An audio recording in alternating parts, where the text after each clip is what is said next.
I've been thinking about a certain topic recently, and that's the question whether Mormonism should be reformed. Now, I think this is a complicated question, and I don't think it's a simple yes no answer. So, when it comes to the idea of reforming Mormonism, I suppose there's different perspectives one could have. I'm just going to focus on the perspective that people like John DeLynn have. Again, no shade. He seems like a great guy. I'm not trying to cast stones at him here. But, listening to his podcast and people in similar spaces like Alyssa Grenfell, again, no shade, there's a common refrain of a desire to reform Mormonism to more align with secular progressivism.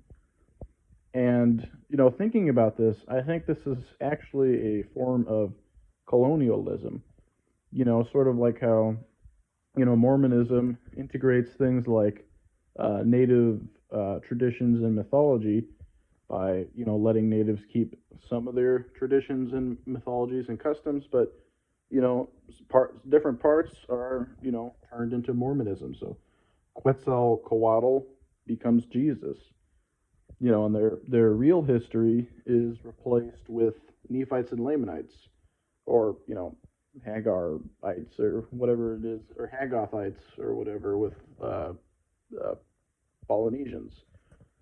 So this is a form of colonialism, and many people, especially secular progressive ex-Mormons, would criticize this. But really, it's the same thing they want to do with Mormonism. They have their totalizing ideology, secular progressivism, which is essentially a universalist religion, just like Christianity or Islam. And they want to reshape Mormonism in their own image. And they have good intentions. I'm not casting aspersions on these people, but I think if you really think about, what's being suggested here, that's essentially that. Universalist religions like Christianity and secularist progressivism. That's what they want to do. That ancient pagans more so had the idea of live and let live. Like my people will have our gods, your people will have your gods, and there was no desire to turn the Celts into Wotan worshippers.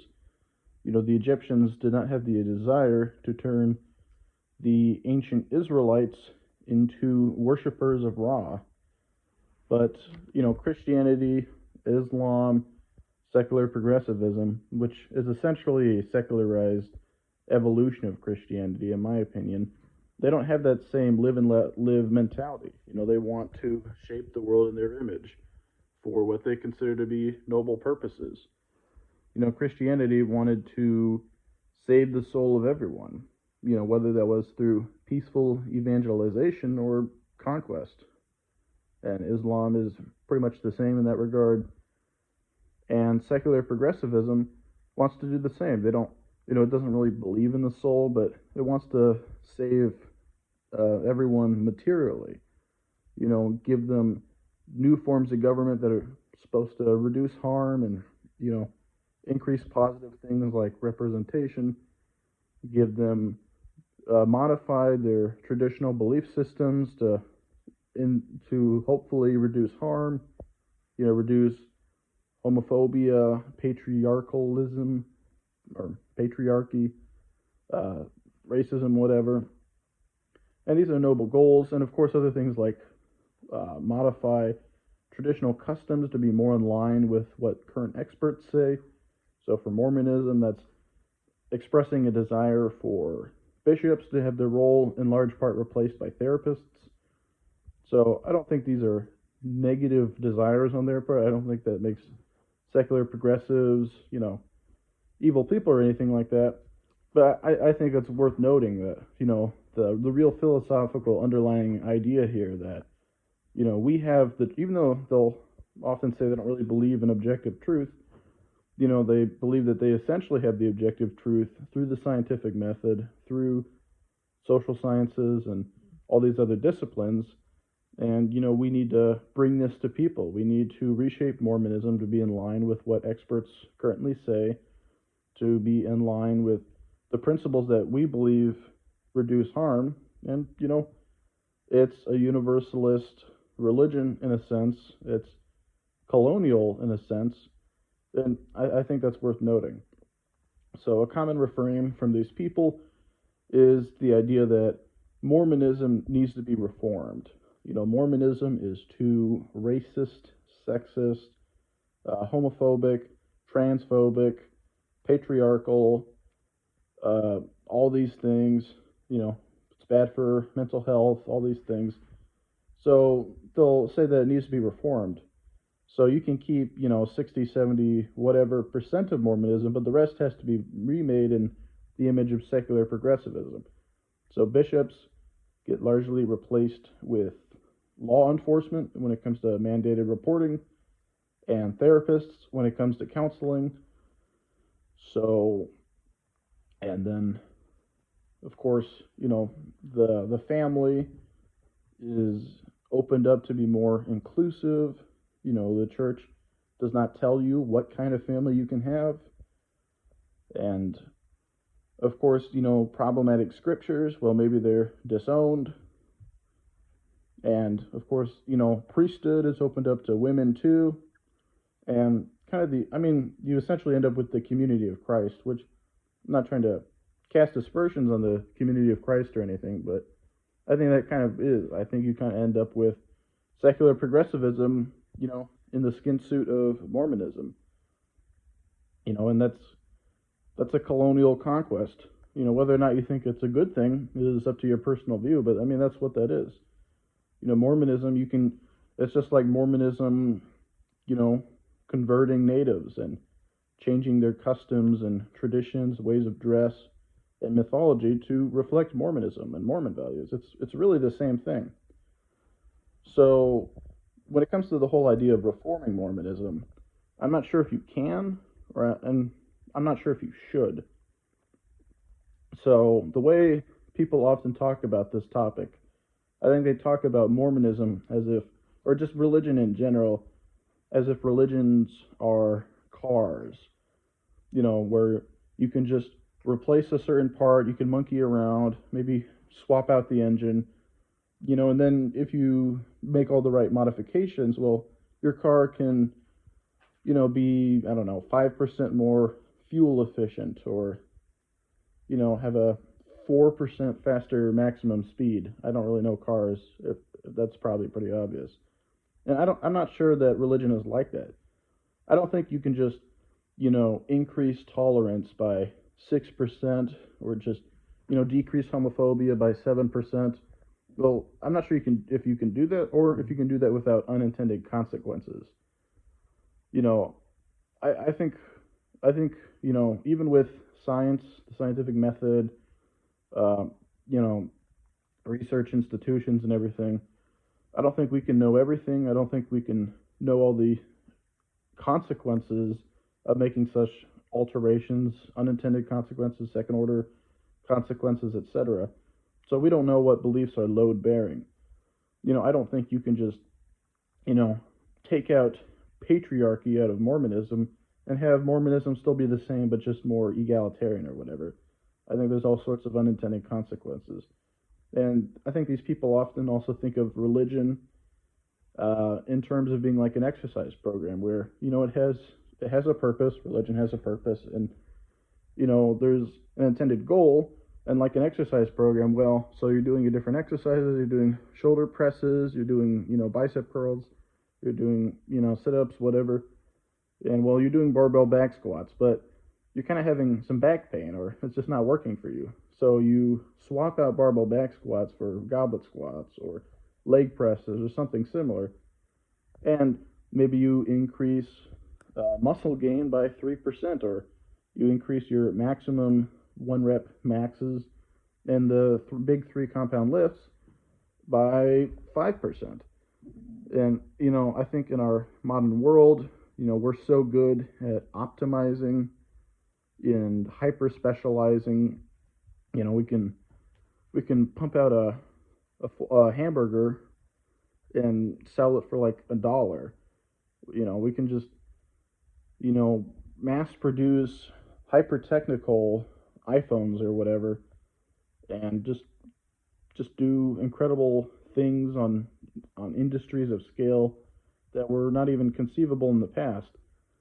And we're so expert, we're so scientific, you know, we're so good at hyper optimizing everything. I think we tend to assume that we can do that with religion. Like, again, as if it was a car or as if it was an exercise program. We can just monkey around, swap a few parts, and increase our desired outcome by whatever percentage. Well, tolerance, homophobia, egalitarianism, whatever. But I'm not convinced you can do that.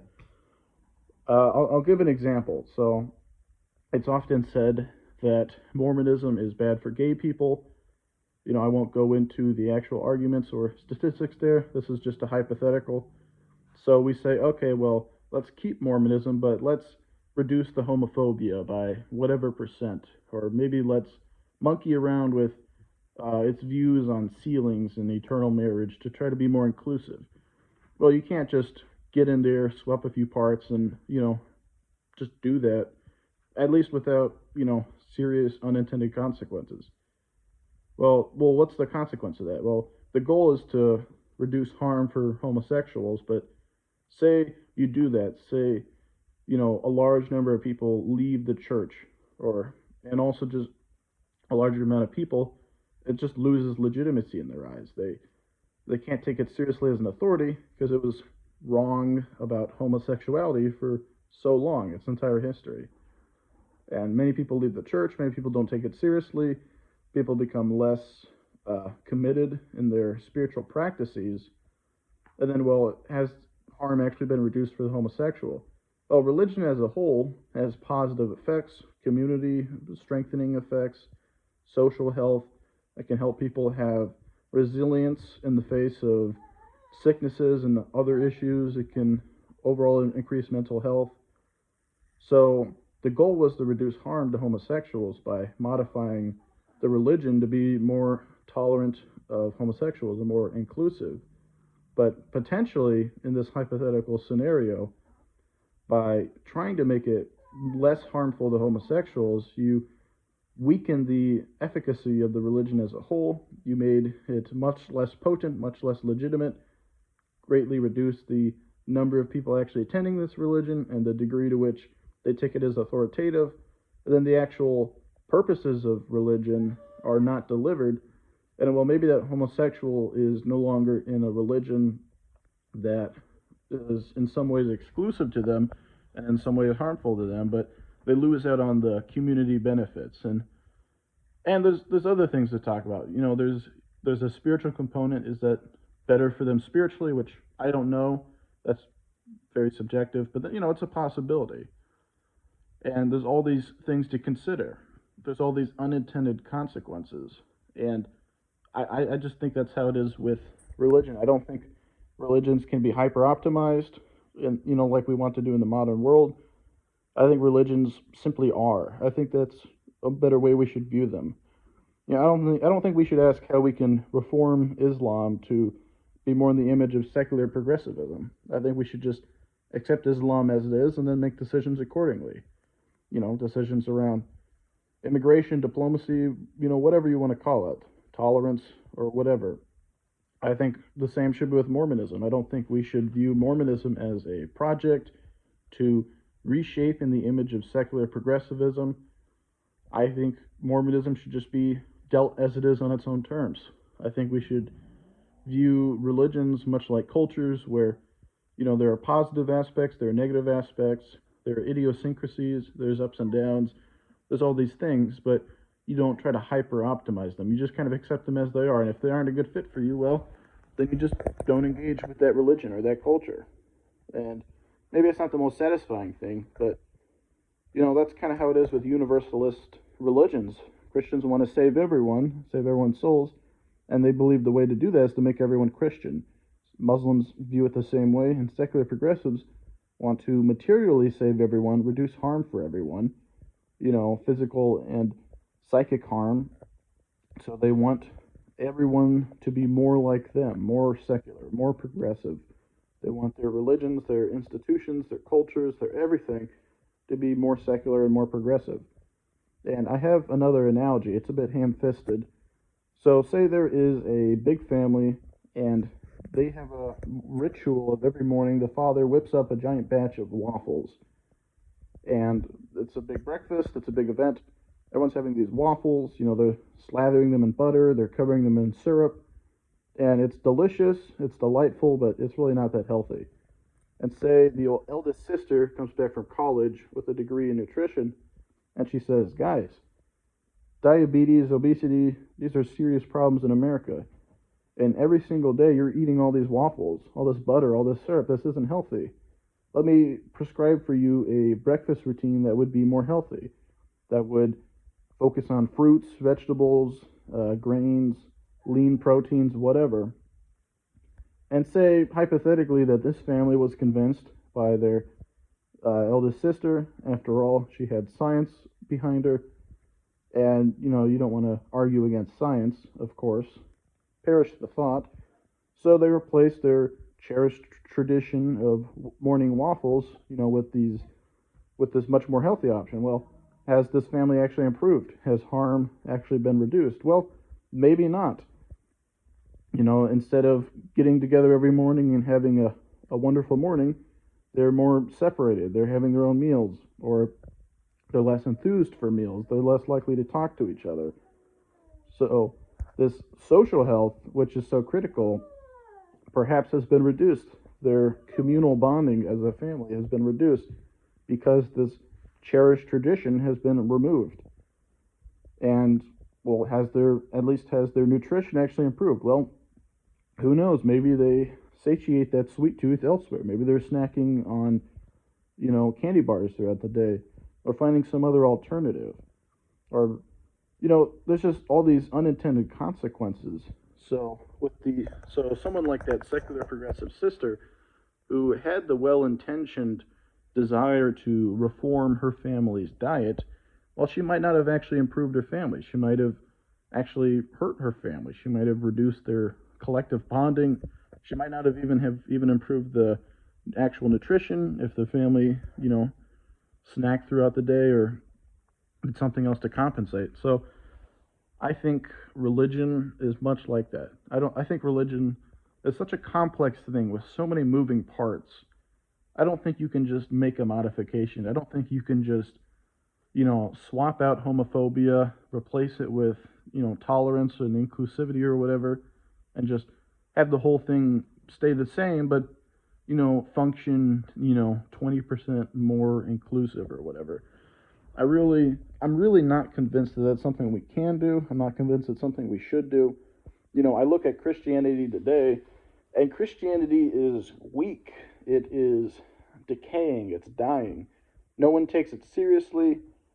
A couple hundred years ago, for most people, it was a convincing argument to say, don't get divorced because the Bible says that divorce is bad. And that was just convincing. That was authoritative. But now, unless you're talking to like an extreme Christian fundamentalist, that's considered nonsense. You have to have facts, you have to have data, you have to be within the paradigm of secular progressivism. And I'm not, denying that facts, data, science, etc. obviously have value, but I don't think they're totalizing. I think there's still other perspectives, other things to value. And yeah, so Christianity as a whole today, it's really weak, and a lot of that was that it's been largely replaced by secular progressivism. Many of the core values have remained. You know, Christianity loves charity; it's a huge focus. Reducing suffering in others, and secular progressivism retained that. A large focus is on charity, reducing material suffering, and I mean that's not a universal human value. I mean, again, ancient people did not have that value. Animals largely don't have that value. It's not a universal automatic thing. It's a very specific kind of idea, a very specific way to view the world. So yeah, so if the question is should Mormonism be reformed or can it be reformed, my answer is I'm not so sure. I think maybe we should just accept Mormonism as it is, or accept or reject Mormonism as it is. I think it should be the question should not be should Mormonism be more like this or be more like that? I think the question is, what are we going to do with Mormonism? Are we going to reject it as a society? Are we going to live and let live? Are we going to try to penalize it socially or through the state or all these things? I think those are much more legitimate questions and avenues than just trying to make Mormonism be more secular progressive, which, as I said, is really just trying to get people to accept your religion, your worldview, essentially. So, my personal opinion, I think it should be more of a live and let live, provide educational services, information, perspectives, all these things. And of course, there's always minor reforms you can do. Like, I think there was a recent push in the UK to make background checks be mandatory for people who have callings of kids. I think that's great. I think that's the kind of small scale reform that can be done. But if you're talking about trying to get the church to reverse its stance on homosexuality that's had for its entire history, I think that's a very different prospect. And I think there's so many unintended consequences from even if you could make that happen, that I'm not sure if it would be overall a good thing. Mormonism, it has its quirks, it has its ups and downs. There's positives to being raised Mormon, there's positives to being raised Muslim, there's positives to being raised Hindu. I don't believe in optimizing religions, which is really essentially just trying to reshape religions in the image of secular progressivism. I think the whole entire way of viewing that is backwards. I think we should just accept that religions, like cultures, like people, have their strengths and weaknesses, their idiosyncrasies, and we should just go forward like that with that understanding. So, and again, this was kind of more of a hypothetical discussion. I don't know if I would die absolutely on this hill, but it's an interesting perspective. So, thank you for watching. Uh, please like, please subscribe, and comment down below. Please share your thoughts. Thank you. Goodbye.